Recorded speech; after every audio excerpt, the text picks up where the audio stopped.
DeShawn, next Nashville caller. Hi, DeShawn. Hey, how are you doing, Hank? I'm doing well. Thank you. Really appreciate your show. It's helped my life tremendously, so thank you. You got it. My question may have partially just been answered by Louise, actually. But my first question is, dispensationalist, where did that come from? I grew up in that type of culture, I guess you'd call it. And as I've listened to you and as I've listened to a couple other teachers and read on my own, I don't necessarily believe in all the dispensationalists anymore. Yeah, it's a rather new phenomenon, and I think it can be traced back in terms of its most popular expression to 1831, which incidentally is the same year that Charles Darwin left England and sailed into evolutionary infamy. But that same year, John Nelson Darby, a disillusioned priest, leaves the Church of England. He joins a separatist millenarian group called the Plymouth Brethren in the English city of Plymouth. And in general, Darby accepted the premillennial perspective of the Brethren movement. But like Darwin himself, Darby was a trendsetter.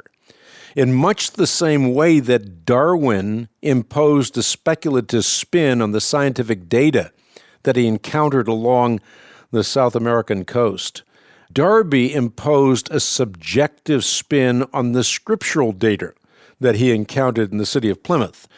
And what he came up with is a contention that God has two distinct people with two distinct plans and two distinct destinies.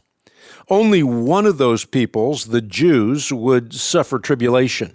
The other, the church, would be removed from the world in a secret coming 7 years prior to the second coming of Jesus Christ. And this distinctive twist on Scripture would come to be known as dispensational eschatology. But again, this is a rather new and novel idea. Historically, it's a 19th century idea.